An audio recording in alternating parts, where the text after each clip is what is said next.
Labdien, godājamie radioklausītāji! Šodien ēterā atkal raidījums Politika uz skatuves un aizkulisēs, un daudz kas notiek gan uz skatuves, gan aizkulisēs, jo patreiz tiek veidota jauna valdība. Vakardien, es domāju, daudz skatījās arī Latvijas televīzijas pirmo programmu, redzēja arī tās domstarpības un arī zināmo tuvību viedokļos par to, kā vajadzētu veidot valdību. Un es arī mazliet atļaušos pakomentēt visu šo diskusiju un teikt, kas un kā šķiet atkal no manas puses, un ēterā arī, protams, Juris Lapinsks ir, un viņš atkal varēs mūs arī te papildināt, nostiprināt, argumentēt un izteikt viedokli.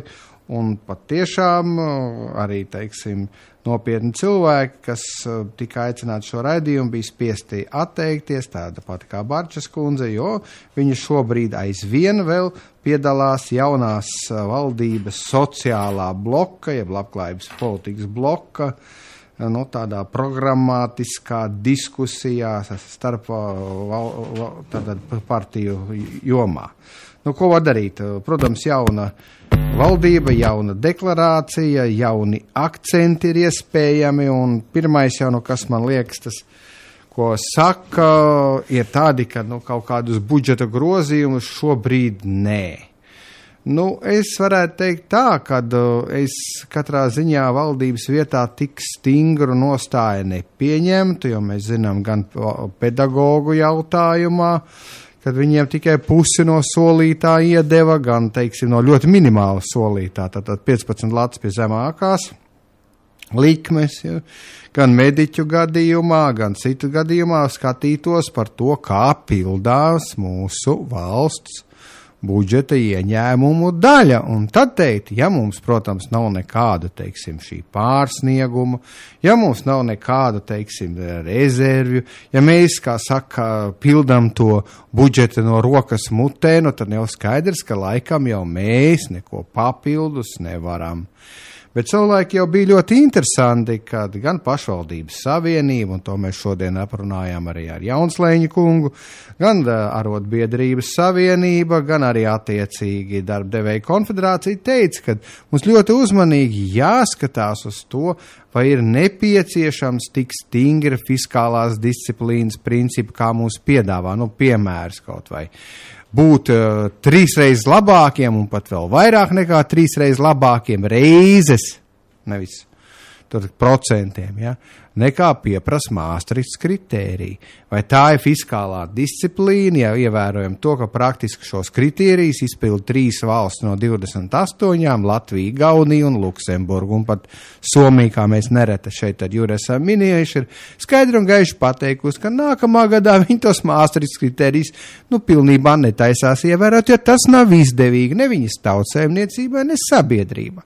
Un līdzīgi nostāja Merkels kundzei, kuru nevarētu, teiksim, apvainot pārmērīgās simpātijās pret arotbiedrību, tā, ko zināmā mērā pārstāv arī es, ja, un kreiso spārnu, kas gribētu visu pārdalīt, bet kas vienkārši skatās, mums tomēr ir citas prioritātes, mums ir tomēr tāda prioritāte kā eksports, mums ir tāda prioritāte kā tautsēmniecības izaugsme, kā bezdarba mazināšana, ne viss ir saistīts ar fiskālo disciplīnu un tās pārmērībām.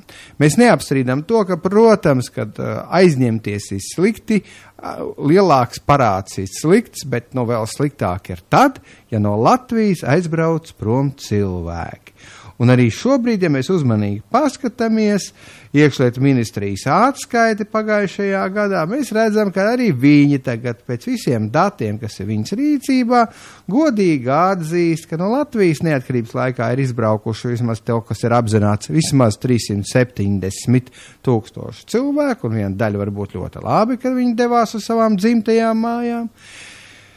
Bet pēdējos 10 gados ir aizbraukuši 200 000, un tur liela daļa ir Latvijas Republikas pilsoņi, un tā skaitā arī, protams, liels latviešu īpatsvars, kas nemaz mūs tā mežonīgi neiepriecina, bet mēs ļoti labi saprotam, ka visa, kā es teiktu, šī neoliberālā politika, kas stāsta to, ka visu noregulēs pats šis tirgus, ka mums pēc iespējas mazāk vairāk ir jāmaisās uzņēmēju darbībā, izņemot, protams, tādas lietas jānosaka bezglīvīgi zeme nodokļi, un nav īsti tā jāapkaro tā ēna ekonomika, vismaz reālajos darbos, nu tad tas it kā viss notiek pie mums. Nu, lūk, un tā ir tā lieta, kas uzreiz parāda, ka mēs nevaram domāt par ekonomisko izrāvienu, nedomājot vienlaicīgi par darba samaksas politiku valstī, kā mērķtiecīgu, plānveidīgu rīcību, un domājot par to, lai varētu cilvēks ar algu vai ar pensiju nodrošināt pietiekamu iztikšanu sev un ģimenē, nevis tādu, kas bieži vien velk uz trūcības robežu. Ja uzmanīgi mēs paskatāmies kaut vai 2012. gada datus, kas ir pēdējie apkopotie gadi, tad mēs redzam, ka pēc vesela virknes kritēriju Latvijā praktiski 40% cilvēki dzīvo zem šīs nabadzības robežas. Ja? Un tas ir ļoti, ļoti nopietni. Un tas ir ņemot vērā to visu, ko arī tagad, pateicoties arotbiedrības nostājai un uzsvariem, arī darba devēji sāk runāt un vismaz vārdos atzīt, un atsevišķi cilvēki patiešām ir norūpējušies par to, ka Latvijā tā labklājība ir pasarga Dieva zema. Un tas ir jāsaprot, jo galu galā, kas tad ies viņu veikalā, kas tad ies pie viņiem, teiksim, kā pie pakalpojumu sniedzējiem, ja viņiem tās naudiņas ir maz. Nu skaidrs, tad arī maz ies, maz arī patērēs. Nu skaidrs, tad biznesam jau, kā sacīt, jāsaka jau elpar, ir nevis ar rokām, ar siksnu aizņaukta. Nu, tā ir tā viena lieta, kas ir jāsaprot, ka bez tā sabiedrībā normāla patēriņa veselai virknei biznesa jomu, īstenībā tā iztikšana nav. Un ja mēs visu laiku gribam balstīties tikai uz eksportu un teikt, ka tas ir ļoti labi, tad es gribētu atgādināt, ka vislielākais eksports Vācijā bija pēc tās zaudējuma Otrajā pasaules karā, kad tik daudz dažādu lietu brauca prom vai nu uz Ameriku, vai nu, teiksim, uz Angliju kā repatriācijas, ja? Dažādu preču iekārtu ziņā uz Krieviju un tam līdzīgi. Nu, lūk, tā kā tas ir viens, un tas būtu tas moments, kas mums nepārtraukt būtu jāpārdomā. Otrs, ko es gribētu teikt, bija tāda liela strīda vakardienas šajā raidījumā par tādām lietām. Kā tad īsti ir? Lūk, Reforma partija nāca ar uzstādījumu nost ar oligarhiem. Piekrītu, tāds uzstādījums bija. Var piekrist arī tam, kad oligarhiem bija pārāk milzu ietekmi varbūt tajā brīdī, un varbūt arī agrāki tīpaši, ja?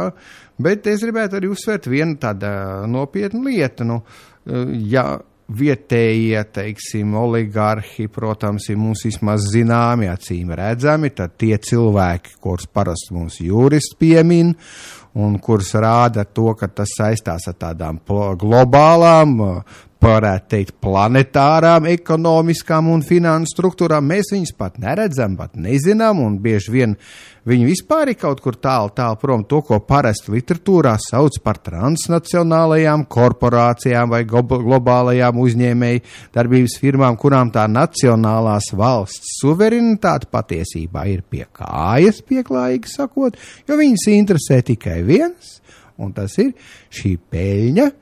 Un kā mēs arī varējām lasīt, ka šie cilvēki, kas ir pasaulē bagātākie, šīs krīzes laikā ir ievērojami palielinājuši savus ieņēmumus. Tajā laikā, kamēr mēs te ar Jūri un mūsu radio klausītāju lielāko daļu varam droši teikt, ka mēs esam cietuši varenus zaudējumus visi kopā, vai vismaz lielākā absolūtā daļa, tikmēr redziet, tajā galā zaudējumi it kā nemaz nav, un īstenībā ir tas secinājums, ko Juris mums vienmēr te godīgi tā potē, gluži kā tā daudz poti, saka, redziet, kā tas ir, ka tie bagātākie paliek bagātāki. bagātāki, tie nabadzīgākie nabadzīgāki, un tā ir tā pasaules kārtība. Nu, bet mēs tādu pasaules kārtību diez vai gribam, un tāpēc es arī saku, ka ja mēs to nacionālo buržāziju un viņas pārmērības, ko zināmā mērā no tāda nekaunīgāku variantu, teiksim, izpaudās tai saucamajos oligarhos, gribam ierobežot, tad mums ir jādomā arī par to, kā mēs ierobežosim transnacionālās korporācijas, kuras grib valdīt šeit Latvijā, pat neienākot mūsu valsts teritorijā. Ja? Nemaz nerunājot par mūsu valsts jurisdikciju. Nu, pamēģiniet jūs kādu no viņiem, teiksim, patiesāt, kā varat, piemēram, patiesēt Šleseru vai kādu citu, ja? Aizturēt. Ja domājies, kas tad sāktos, Juri, ja mēs aizturētu kādu no šiem pasaules varenajiem, piemēram, no Bilderburgas kluba lielākajiem dūžiem, vismaz tiem, kas arī tas īstenībā vēl tikai būtu tāds, kā saka, reprezentatīvs klubs, kurā varbūt tie īstie dūži nemaz neparādās, bet, kā teiksim, pilda viņi tiešo pasūtījumu. Ko Juri teiks? Jā, Egil, tu ļoti precīzi pateici. Jā, tajā Bilderbergas klubā, tajā 300 komitejā, tie ir tie varenie, tie ir tie rīkotāji. Tie ir rīkotāji, jā.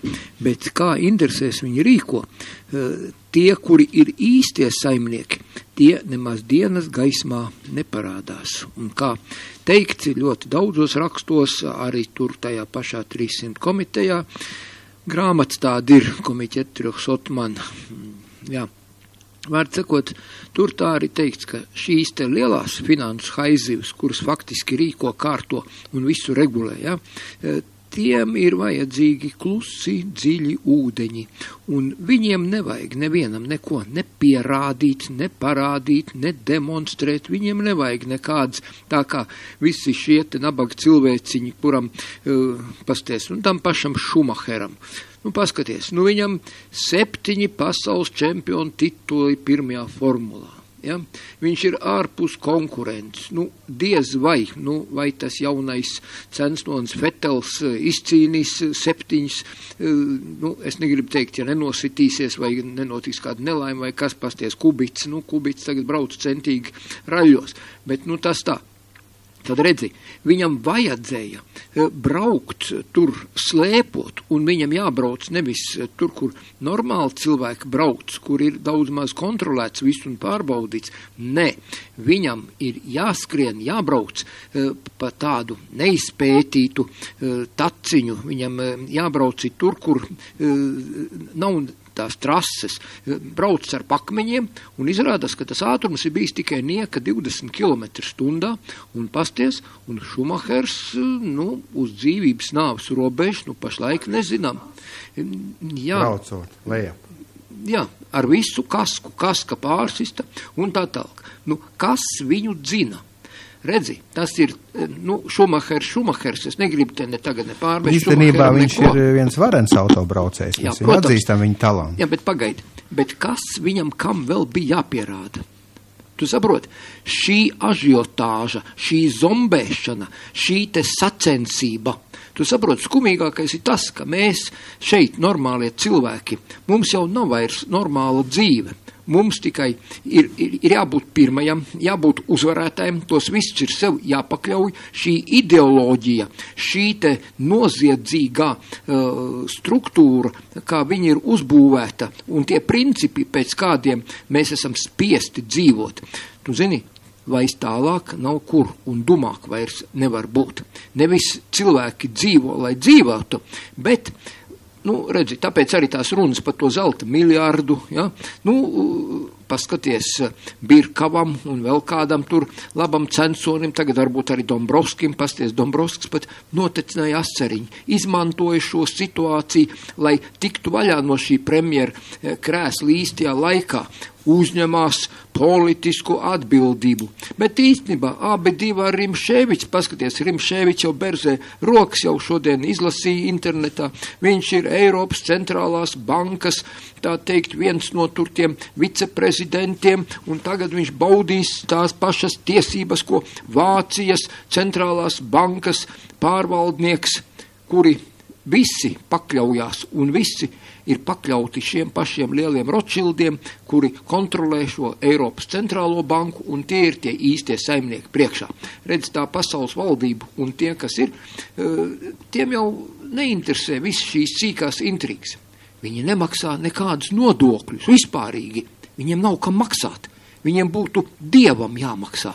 Bet Dievam nevajag naudu, tu saproti? Jā. Viņš nesaprot, kas ir Dievu nauda. nekorumpēs, jā. Jā, Dievu nekorumpēs, un viņam nevajag, tātad viņam nav kam maksāt nodokļus, jo viņi ir tie augstākie, ja? Bet visi pārējie viņiem maksā. Un redzi, konflikta būtība un lietas būtība ir tajā, ka, kā jau es esmu 10 reiz atkārtojis, nauda ir darba ekvivalents pēc politekonomijas. Un ja naudai iekšā nav darbs, tad tas ir vienkārši uzpūsts burbulis, ja? Un šeit arī visa tā konflikta būtība, šeit visa tā konflikta sakne, šī netaisnīgā līdzekļa sadala. Diemžēl. Un mums Latvijā no Eiropas Savienības ir pati netaisnīgākā ienākumu nodokļu sadale, vai nu pēc citiem kritērijiem mēs vēl varam strīdēties ar Spāniju. Redzi, tāpēc, Egil, tāpēc nabaga cilvēciņi, kuriem nav vairs cita izeja.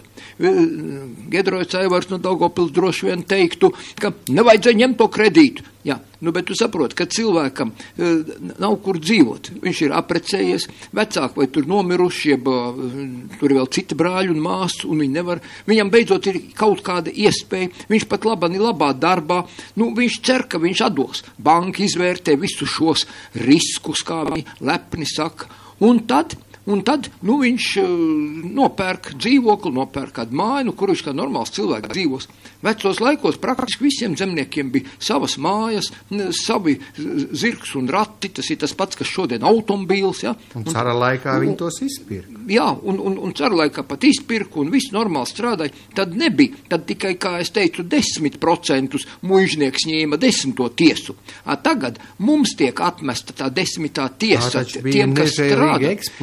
Asins sūcējs, eksploatātors, riebeklis, noziedznieks, vēl kādi tur epiteti un komplimenti netika veltīti, ja?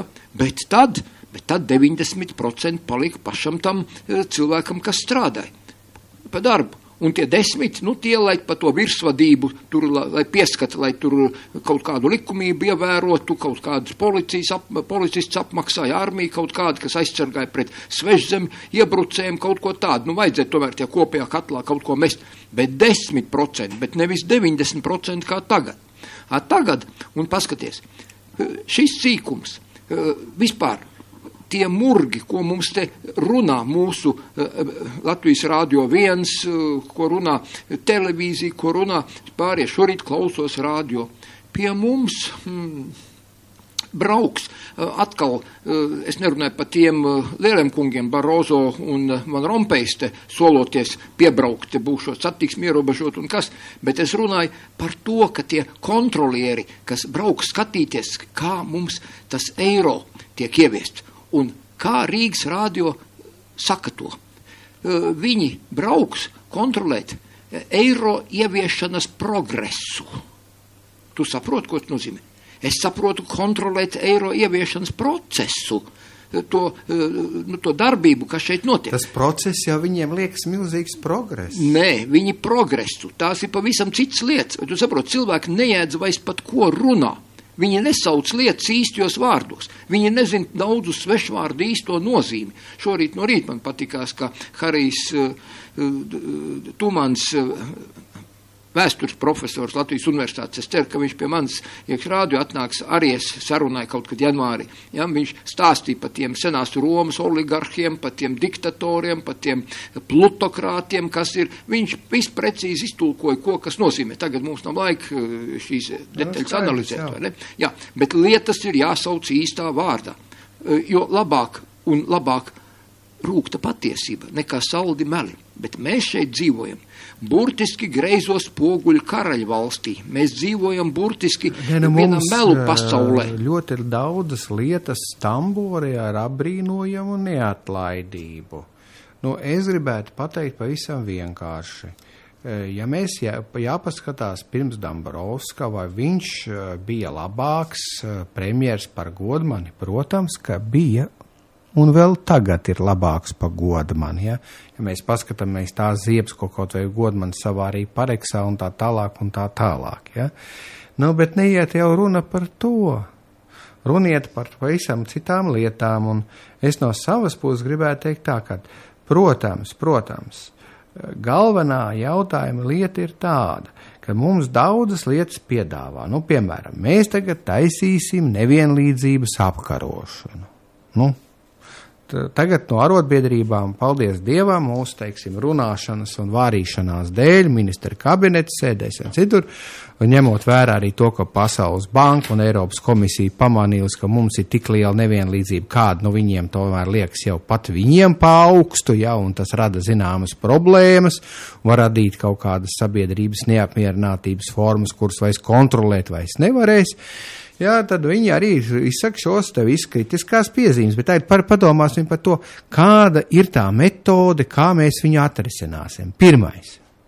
Mēs skatīsimies uz iedzīvotāju ienākuma nodokli un nedaudz viņu samazināsim. Labi.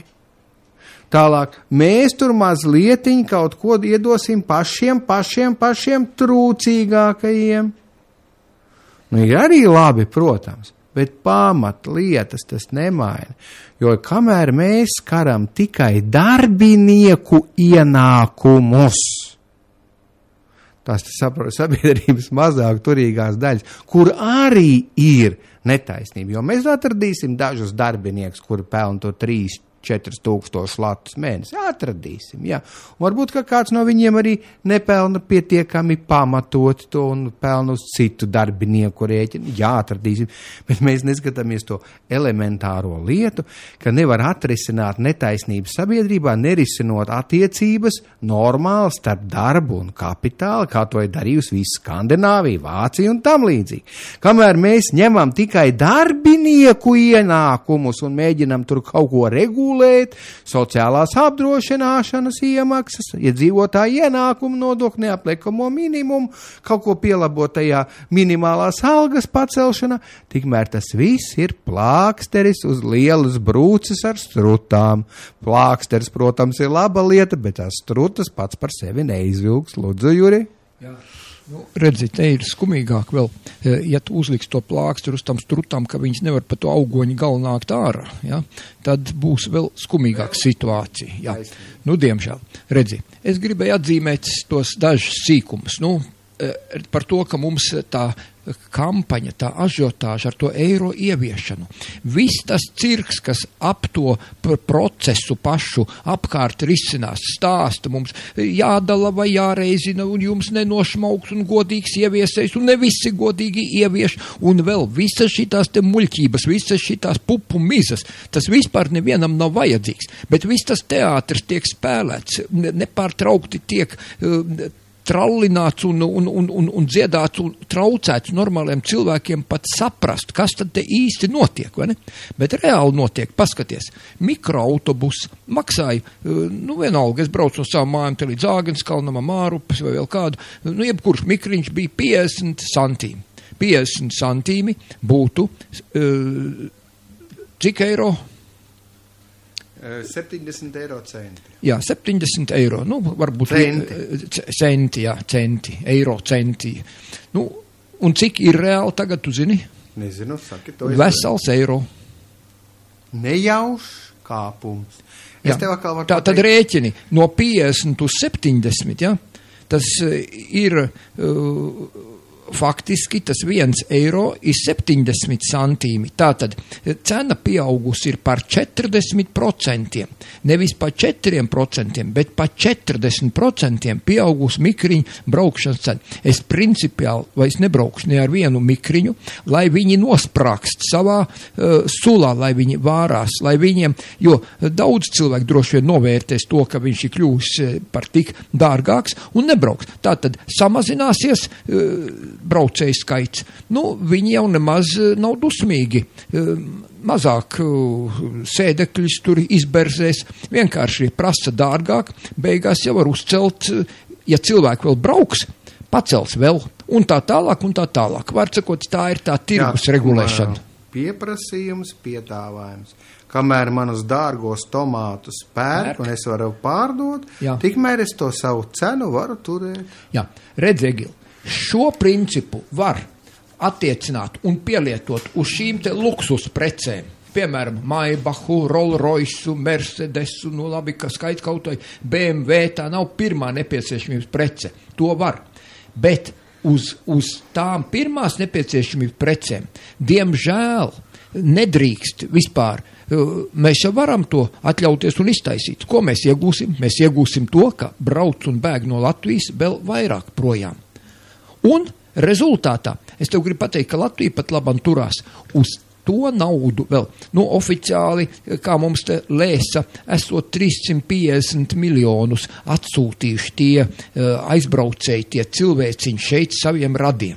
Protams, viņi ir atsūtījuši tāpēc, lai samaksātu par to nopirkto dzīvokli, par visu. Bet tad beigās, ja viņi tur ir iedzīvojušies, tu saproti, Egil, ka viņi nospriež, ka vispār nav vērts sūtīt to naudu šeit. Jāņem uz turieni, tajā brīdī, kad var saņemt bērna pabalstus tur. Tie bērna pabalsti tur ir daudz lielāki nekā jebkurš pabalsts šeit bērnam. Nu jā. Entās reizes, tieši tā, daudz reizes. Un redzi, šī sakarībā, pasties, Deivis. Vācija pieaug iedzīvotāju skaitā, lai arī dzimstība viņai pasakaini trūcīgi. Jā. Viņa nespēja sev atražot, viņa jau ir izvēlējusies modeli, ka viņa sev atražo caur imigrantiem. Jā, Egil, bet viņi vēl to var atļauties, jo Vācijā vācieši vēl ir, vismaz kādi 70-80%, jā. Tie turki, tie tur ir kādi 6%, vēl kādi, un kas, bet, daudz maz vācieši vēl Vācijā ir. Bet Latvija to vispār nevar atļauties, jo mēs jau tā esam atšķaidīti. Bet mums taču te vajag izbrīvēt vēl kādam telpu. Tā jau tā problēma ir. Jā, laikam te kāda tehniska kļūma, bet es saku Nē, tu pieķēries pie to kabelu klāt. Jā, labi. Kad principā jau dažām labām liekas, ka šī Latvijas teritorija būtu pietiekami laba, lai vispirms viņu, teiksim, tā atšķaidīt no tiem latviešiem un citiem mūsu te Latvijas republikas pilsoņiem, pēc tam ievestu kaut kādus citus, un lēnām būvētu multikulturālu sabiedrību, no kuras Kamerons, Merkel un Sarkozy paši savā zemēs jau ir atteikušies kā no idiotiska plāna. Redz, tas ir pat idiotisks, tu maigi pateic idiotisks, tas ir noziedzīgs plāns pret tautu, pret saviem cilvēkiem. Noziedznieki šeit mums valda. Un redzi, šī aspektā es skatos Laimdota straujuma. Viņa neko nemainīs, viņi turpinās to Dombrovska politiku un taisn to pašu, ko Dombrovskis darīs. Tad kāda jēga vispārīgi bija Dombrovskim atkāpties? Dombrovskis atkāpās tikai viena apsvērumu dēļ, jo pēc šīs eiro ieviešanas, šī inflācija, šis cenu kāpums un vispārējais, kas tagad mums te būs, kā mēs vēl straujāk grimsim nabadzībā. Diemžēl, Eiropā, kā tu zini, 45 miljoni cilvēki dzīvosim nabadzības sliekšņa Eiropas Savienībā. Ja? Tas baigais sasniegums. Un, redzi, Dombrovskis jau ir to savu silto vietu sagatavojis tur Eiropā, Rimšēvicis sagatavojis, Vilks arī praktiski, un pasties. Un tagad viņi saulaicīgi notina makšķers, saulaicīgi viņi atkāpās, kamēr vēl te viss tas jampadarats neiet vaļā.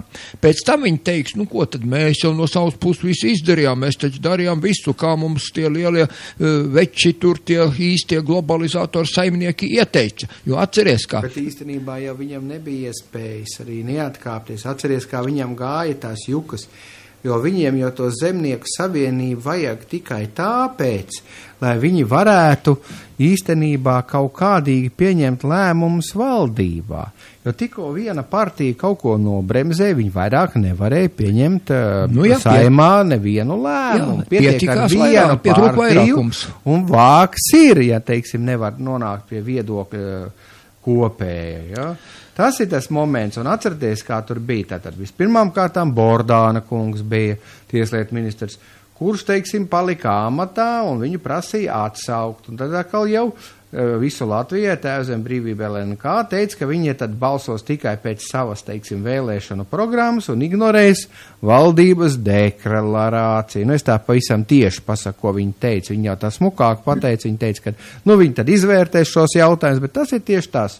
Un līdz ar to, kad viņi jau automātiski nozīmē, vienīgi tad, ja, teiksim, tiek virzīti jautājumi, kas pilnībā atbilst šīs partijas vēlēšanu programmai, tad valdība vienīgi tad var īstenot kopēju nostāju, kaut kādu savu nostāju. Pretējā gadījumā viņai visi jautājumi jau krīt atkritumu grozā.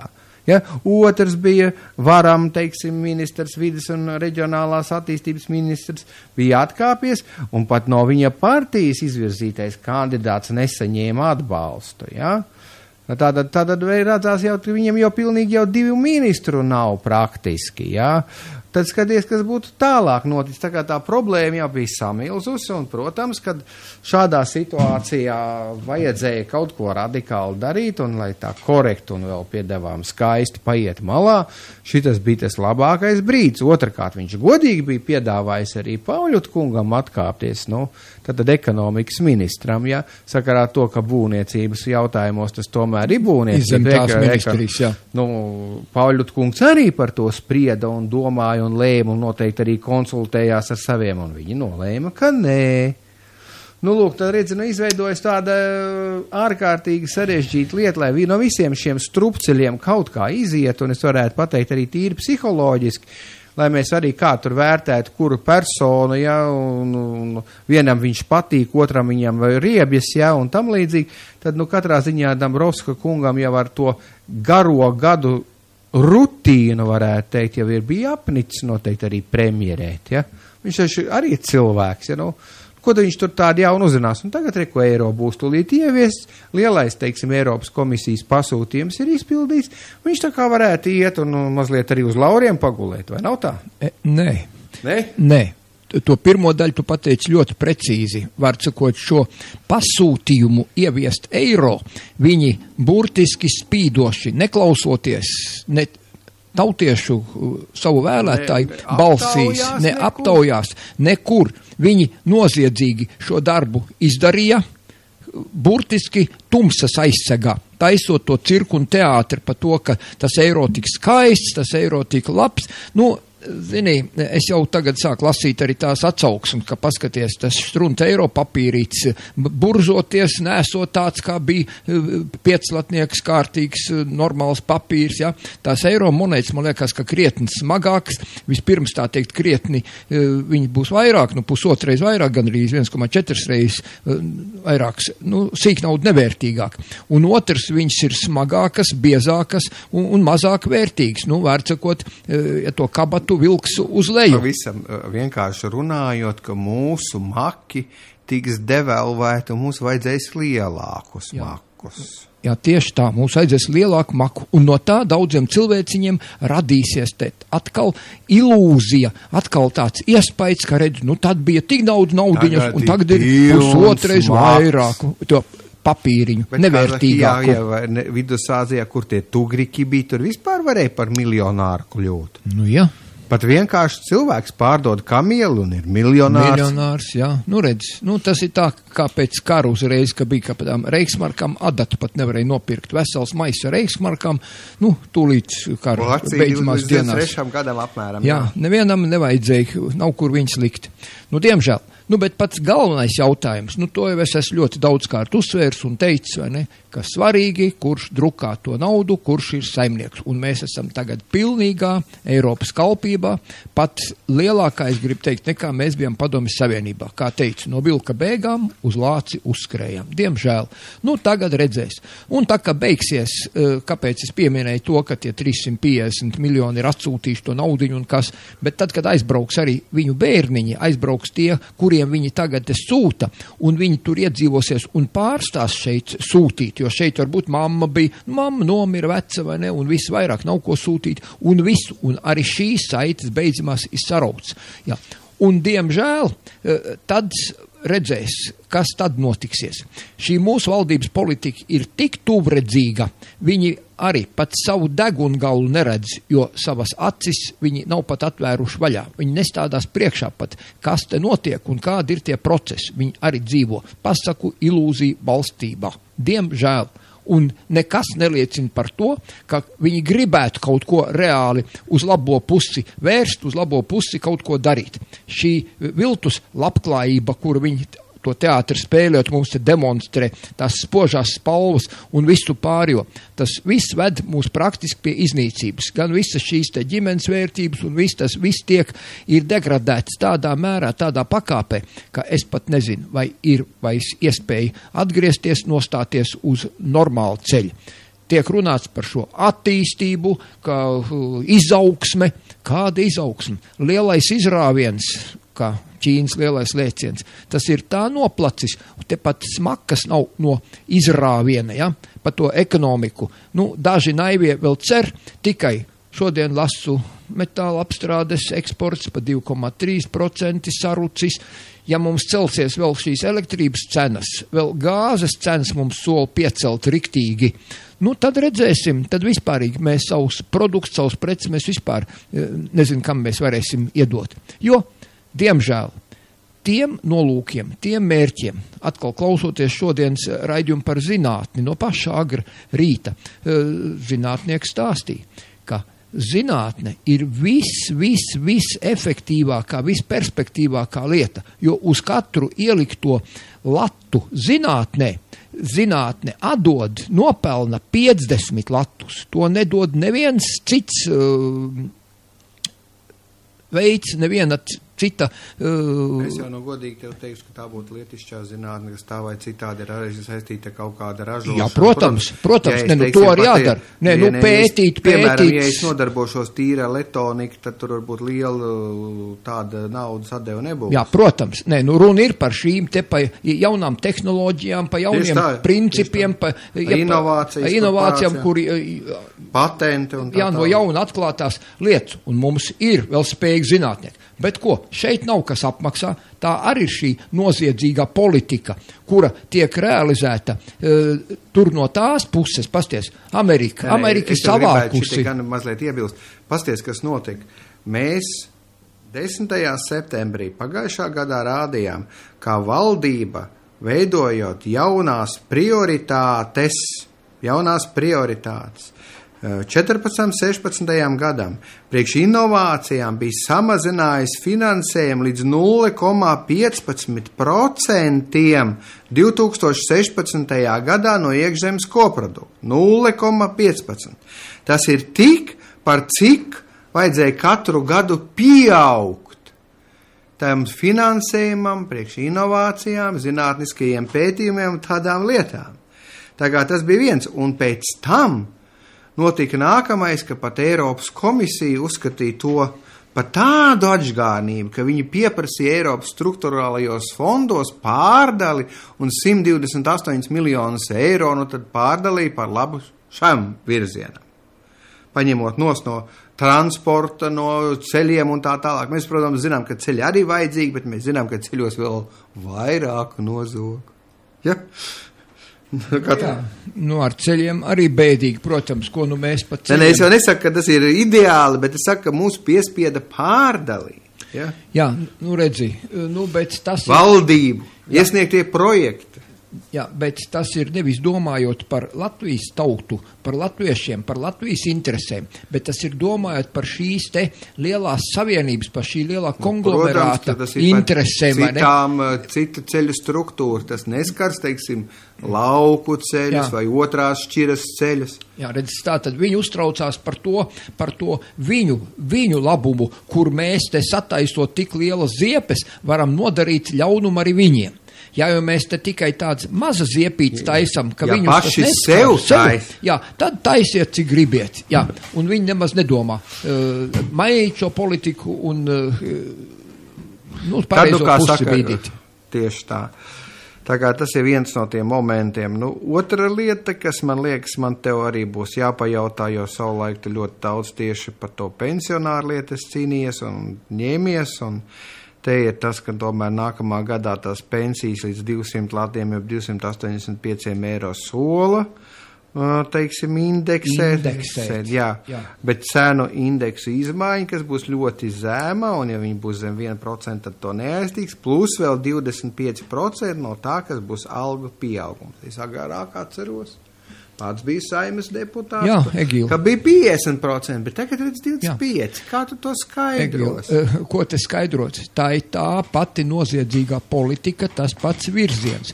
Jo redzi, visa šī te mūsu šķietamā labklājība, tās visas ir skaitļu ciparu spēles, tu saproti, statistika, tas ir viens. Otrs, tā statistika ir iztaisīta, kaut kāds vidējais tur izpunktierēts. Tas ir apmēram tāpat, kā redzi, kā jau tu sākumā ar teici, ka bagātākie kļūst bagātāki un nabagie nabagāki. Bet principā jau tas vidējais caur to nemainās, ja? Tiem ir vairāk vienkārši ja ir krīze, tad tas vidējais pat pazeminās. Vidējiem līmenim ienākumu pat krīzes laikā pazeminās. Nabadzīgiem un vidējiem pazeminās, bet bagātiem, kā tu redzi, pieaug. Viņi pat vēl straujāk. Jā, vēl straujāk. Redzi, pat laban zelta cena, paskaties, nokritusi līdz. Gan rīz te bija vienu dienu, divas, es skatoties ļoti rūpīgi pētu un sekoju ar tiem zelta cenu grafikiem, ja? Pasaules tirgu, kā tur ir. Jā. Pašizmaksa uncei zelta ir ap $1200. Ražošanas pašizmaksa. Lētāk viņu vienkārši nevar iegūt, nevar viņu dabūt. Āfrikā var iegūt, tikai kādu darba spēku. Jā, tur, kur ir, vai ne? Un cik viņu var iegūt, tik ar viņš maksā. Bet, tā cena nokritus līdz tam. Tā kā zemāk par to es nekritīs. Redzi. To šie lielie pasaules bagātie un valdnieki tie izmanto, lai pēc iespējas tagad šajā brīdī uzpirktu to zeltu. Cik vien var. Un tad, kad ies vaļā, vai kaut kāds tur karš ar Irānu, centīsies nobumbot Irānas tur tās atomu ražošanas un vēl kaut ko, uztaisīs vēl kaut kādu konfliktu, jo principā jau tikai tad, kad ir šie konflikti, tad ir iespēja viņiem pareizā virzienā kaut ko saregulēt sautīgos nolūkos. Un tad pēkšņi uzreiz būs atkal krīze, paskaties, un zelta cena būs jau pār pa $2000. Visi skries ķers, ka šitie papīrīši, visi tie štrunti, redz, Eiropa arī nav tas pats Pols Krugmens, viņš taču nesoli nav atkāpies no tā, ka eiro nobruks un arī visa Eiropas Savienība varētu nobrukt. Jo redzi, šie referendumi, kuri tagad ir paredzami, kas drīz vien cīnās par referendumu gan tajā Katalonijā, Spānijā, un cīnās arī, paskaties, tur tie Ziemeļīrijas un tie īri cenšas atbrīvoties, tikt vaļā no Britu, tā teikt, virskundzības. Un pasties, Kamerons taisīt arī referendumu par to, vai vispār Anglijai vajadzētu palikties Eiropas Savienībā. Jā, un atceries, ka vienā ziņā mēs varētu arī to Lielbritāniju paslavēt, ka viņa Skotijai vismaz nav mēģinājusi kaut kādā mērā. Kas mums tiem būtu? Vēl es gribēju pateikt to, ka Skotijai viņi vismaz atļauj to referendumu rīkot un neiebilst. Tas tomēr ir zināmā mērā normāls risinājums. Atskaties, kas notiek Katalonijā. Jā. Redzi, tur arī ir grūti izšķirt, kurā brīdī tās ir vienkārši politiskās spēles, ja? Kad ir kāda demonstrēšana, kad viņi it kā izrāda savu labo gribu, savu taisnīguma sajūtu, kad viņi arī atbalsta, ka viņi ir patiešām īstie demokrāti un viņiem interesē savas tautas liktenis, es neteikšu nācijas ar svešvārdu, vienkārši savas tautas liktenis, ja? Un redzi, tad, pasties, viss pavisam citādāk ir. Un nekad viņi neaizmirst savu labumu. Par mūsu interesēm viņiem visiem pilnīgi nospļauties, es gribu teikt. Jo par mūsu interesēm ir jāgādā mums pašiem. Protams. Mēs nevaram gaidīt, ka nepārtraukt nāks un kāds interesēsies. Vai tev tā ir gadījies, ka, piemēram, kaimiņi nāk visu laiku uzbāžās, tev saka, Juri, ko mēs vēl tavā labā varētu izdarīt? Normāls cilvēks domā, ko viņš darīs savas ģimenes, tuvinieku labā, savas mājas, un tad, ja vajag, kaut ko arī palīdz kaimiņiem, vai ne? Protams. Nē, nav man nācis neviens redzīt. Nepārtraukt uzbāstīt. Jā, tieši tā. It sevišķi, tu zini, tad, kad ir liels ziepes un nepatikšanas, jā, nu, cilvēki jau burtiski, normālie cilvēki ir, es neteikšu uz izdzīvošanas robežas, bet praktiski zem izdzīvošanas robežas. Es šorīt arī paklausījos par tām pārtiks pakām. Tu zini, cilvēki kļuvuši turīgāki, vairs nedosim tās pārtikas pakas. Nu, es nezinu, es domāju, ka Amerikā tie taloni priekš pārtikas Amerikas Savienoties valstīs. Tu zini, cik cilvēkiem tiek izsniegtas taloni pārtiks pirkšanai. Par 12% bija. 85 miljoniem. Ja viņi ir 85 miljoniem, ja viņi ir 300 miljoni, jā, tas ir Tātad tiem, kuriem laikam vairāk... fiziski palīdzēja, jau bija 12% krīzes laikā, cik es lacīju. Nu, es dzirdēju no amerikāņu avotiem 85 miljoniem. Un viņi ar tā teikt skatās, ka vai ir vērts, vai vajag. 28%. Nu jā, tieši tā. Vaiprāts, redz, Amerikā ar 50 miljonu, tagad ir sevišķi, tu atceries, kā tur gāja ar tām mājām, ka ņēma nost un viss. Nu labi, viņiem tā sistēma vēl mazliet taisnīgāk nekā pie mums, ka viņiem to māju noņēma.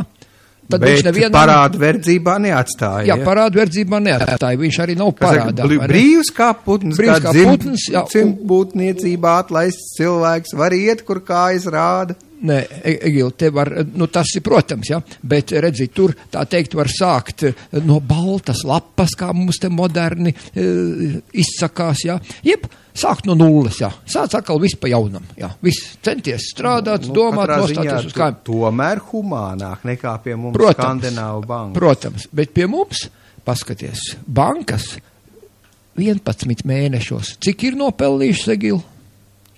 Vai nu tagad es neesmu lasījis, man liekas, 170 miljoni. 170 bija 10 mēnešos, tagad vēl 14,5 miljonu klāt, tagad ir 184,5 miljonu nopelnījušas. Bet viņiem ir jāpelna Skandināvu pensionāri, glabā naudiņu šajos fondos, kas ir banku uzraudzībā, kopā ar viņiem.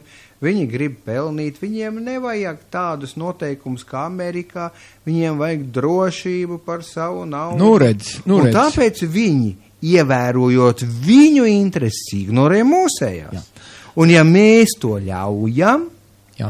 Nu redzi, mēs nevaram neļaut. Nu pat tas cīniņš, kuru Saeimas deputāts Armands Kraus ierosinājis, mana balss, vāksim parakstus, neizpārdot Latvijas zemi, izrādās, ka, paskaties, viņi sāk vākt parakstus, bet tas ir nelikumīgi, un kā te Satversmes tiesas pārstāv jau teica, ka mēs, diemžēl, nevaram ne tādu referendumu taisīt, jo tas būs gan Eiropas līguma pārkāpums, gan Eiropas cilvēktiesību pārkāpums par šo brīvo līdzekļu kustību.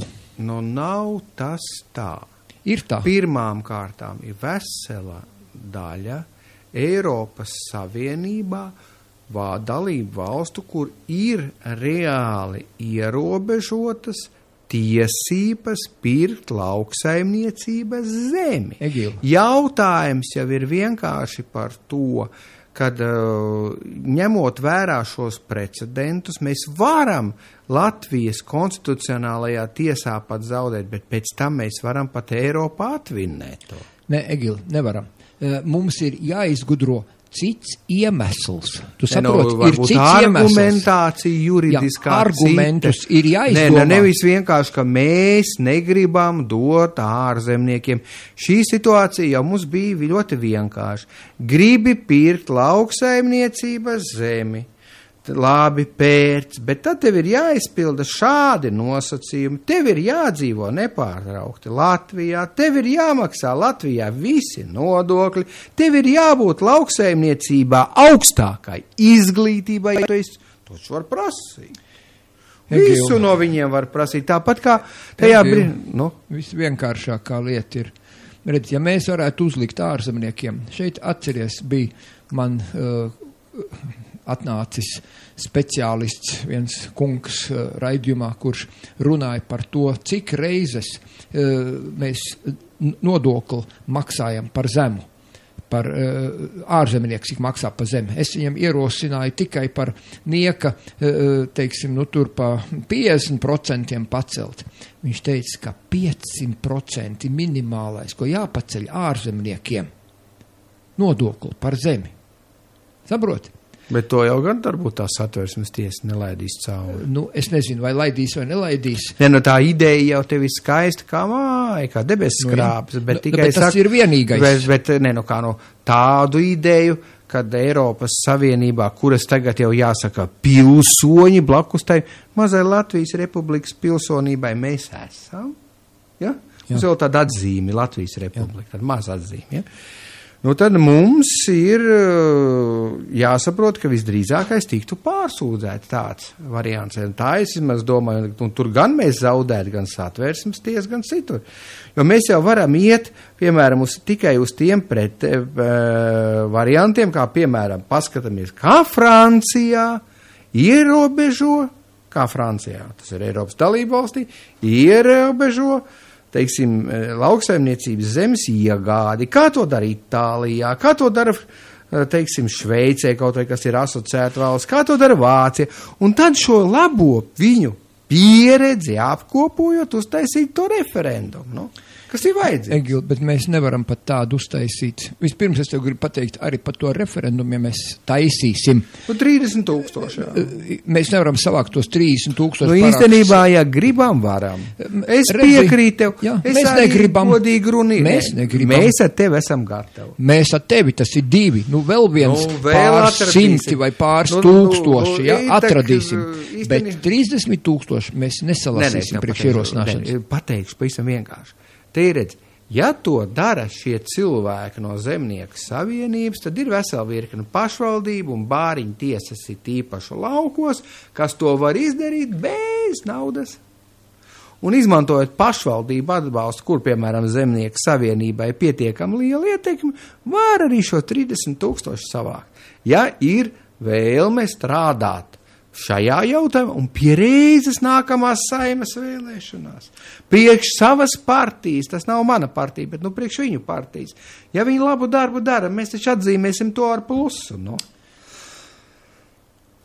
Jā, Egil, diemžēl mēs varam šeit ieteikt pareizās receptes, ja? Mēs varam visu šeit izspriest un izdomāt un salikt visu pa plauktiņiem. Veikt aprēķinus precīzus, pateikt, ja darīsiet tā, būs tik, ja darīsiet ne tā, bet citādi, būs atkal tās rezultāts, bet tikai, diemžēl, mūsos, tāpat kā pie šīs eiro ieviešanas, neviens no tās Eiropas Savienības pat netaisās ieklausīties. Nevajag, lai viņi mūs ieklaus, mums vajag darīt to, ko mēs vēlamies. Ja? Mēs vairs sen nevaram, jo tagad mums ar šīm ekonomiskām saitēm, ar šo eiro, kā mēs esam jau sasieti, ja? Mēs vairs praktiski neko nevaram atļauties darīt. Diemžēl. Mēs varam tikai tādu plāksterus līmēt uz tev vēl saku, ja mums būtu bijis referendums, mums būtu līdzīgs iznākums kā Zviedrijā, tāpēc jau arī viņi nepieļāva. Mums būtu palicis lats, tāpat kā viņiem krona. Mēs neesam Zviedrijā un neesam Zviedri. Mūsu genofons, kā tu atceries, ir tādā mērā sabojāts, ka vairs cilvēki nezin, ko dara. Cilvēki jau daudzas lietas nezina, un viņas arī nepārtraukti zombē. Un tāpēc es arī no savas puses gribu teikt, ka ir labi, kad ir iespējas izteikt cilvēkiem savu viedokli. Arī šeit mēs aicinām cilvēkus pie mums izteikt viedokli.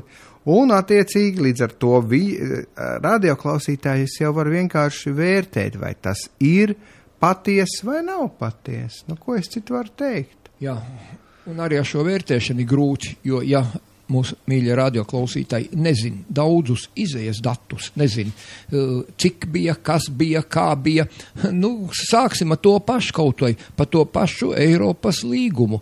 Tu atceries, cik tur 700 lapus, cik viņā bija? neviens deputāts viņu nav pat izlasījis. Nu, protams, ka nav. Jā, es arī nē, tu arī nē. Nu, neesmu izlasījis, protams. Mums jau, protams, rokās neviens pat tādu nedeva, vai ne? Ja būtu kasījušies un mēģinājuši kaut kur atrast, var būt, ka kaut ko kādas daļas, jo tās slepenās daļas, tās, kas mums nav jāzina, to, ko nosaka šie te varenie tikai, ja? Tās mums pat nedod, neinformē un neļauj. Redz, šodien Rīgas radio arī piezvanīja mūsu Latviešu biedrības un Nacionālās apvienības biedrs Grīslīts Arturs, bijušais Stradiņu neiroķirurģijas nodaļas vadītājs. Nu, viņš tur uzdeva jautājumus Gunāram Kūtrim par to. Nu, redz, Kūtrim bija jāpiekrīt un nevarēja atbildēt, bet tikai, redzi, atkal neko nevar izdarīt. Nesot vai kompetence, vai tas jau par kuru jautājumu tas ir? Nu, tur bija par to, pa šiem pašiem jautājumiem, par to pašu zemes jautājumu, par Eiropu, par visām šīm te lietām. Nē, nu, es domāju, ka mums ir pavisam vienkārši jāpaņem Vācijas, Francijas un kādi tur Lielbritānijas ierobežojumi zemes iegādē, kādi viņiem ir. Un tad mēs varam uzlikt to par skaistu normatīvu, kas attiec uz ārzemniekiem Latvijā, un lai tad mums mēģina iestāstīt, ka Francija, Anglija, jeb Lielbritānija un Vācija rīkojas nepareizi, lai viņi atceļ savus likumus, mēs atcelsim savu. Viss. Nu, jāprot, jau saprot, es negribu neko teikt, bet jāprot arī, ja reiz esi tai miskastē iekšā, tad pielāgojies tā, lai tai miskastē būtu kāds labāks stūrītis vismaz savai tautai. Nu, tā jau tas ir mums. Nu, tā tas ir. Nu labi, nu ko tad mēs varam darīt? Katrā ziņā es gribu teikt, ka no šīs jaunās valdības, kura tiks sastādīta, kā arī pēc visa tā, kas notiek Saeimā, paskaties, par premjeru Laimdots Straujumi nominēs, prezidents piekrīts, partijas nobalsot arī ar mieru, bet Laimdots Straujumu valdību nesastādīs.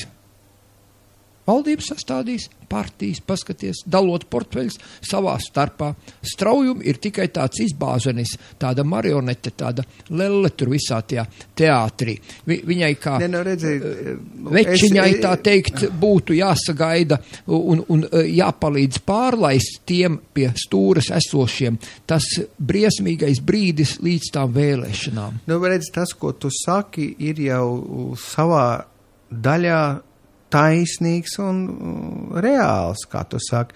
Bet es visu laiku saku, nu mums ir jāsaprot viens, kā mūsu satversmes tēvi ir uzbūvējuši to satversmi, un ka nu tādi ir tie noteikumi, un nevar vienkārši vienā brīdī, piemēram, kā vakardien, arī viena ļoti cienījama redaktrise žurnālā ir, skaidri un gaiši mums stāstīja. Nu kā tas ir? Te mēs vienojāmies, kad pēc Sorosa norādījuma, ja, kad ir kaut kādi oligarhi un tie ir slikti, tos visus ārā, tagad jūs sivēni tos oligarhus gribat vilkt atpakaļ iekšā. Viņi skatās no ļoti šāda vienkārša viedokļa, bet ir jau pavisam cits viedoklis. Saprot, nevar jau vienkārši salikt visus labākos, ignorējot to, kā tauta ir nobalsojusi. Es saprotu, ka tauta nobalso pēc zināmas ietekmēšanās viņas. Ir vēlēšana kampaņa, propaganda, tur masu mēdī, kam pieder un tam līdzīgi. Bet to jau nevar, ignorēt. Jā, šobrīd varbūt tā bilde ir veca. Būtu eleganti, ja tagad būtu pat taisno jaunas vēlēšanas, jauns, balsojums tauts, tad būtu skaidri redzams, cik kurai partijai ir tās vietas, ja.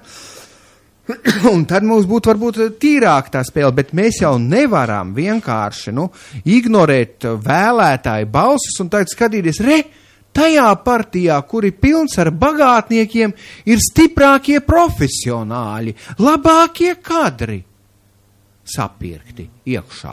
Paskaties, un reku tur tie taču tikai tādi bļauri ir, tie taču neko tur nemāk. Ne viņš ir bijis ministrs, ne viņš ir bijis valsts sekretārs, ne viņš jau 20 gadus ir bijis pie varas, viņš tikai tur kaut kāds dakteris, jā, viņš tur tikai kaut kāds, es atvainojos, skolotājs, profesors, ja? Tā jau nevar. Jā. Tomēr arī tas princips, ja tauta ir iedevusi kaut kādu mandātu daļu, ja starp šīm mandāta daļām veido attiecīga valdība, tad ir, tas arī kaut kādīgi ir jāsabalansē.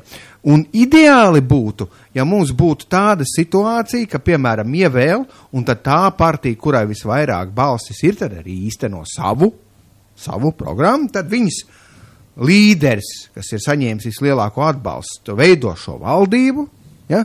Valdībā viņš izvēlās savas, teiksim, domu biedru vidū stiprākos kandidātus, tas ir viens, vai arī tas būtu valsts prezidents, kur ievēl tauta, un viņš tad veido savu valdību, vai ne?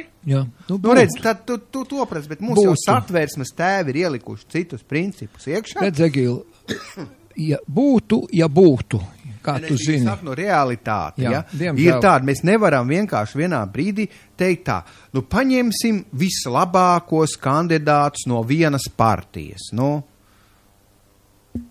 mīļie draugi. Tad jau uzreiz tev var pateikt, ka nākamajā varbūt ievēlēs kādu partiju, kur vispār nav, viņai taču formāli nav nekādas pieredzes, nevienas cilvēks no viņiem arī netiks paņemts, jo redzi, būs nepārtraukti pieredzējušāki, profesionālāki, gudrāki it kā. Jā. Bijuši valsts aparātā tik un tik ilgus gadus, un tu varēsi teikt, cik milzīgs labums ir no tā valsts aparāta jau šos gadus bijis.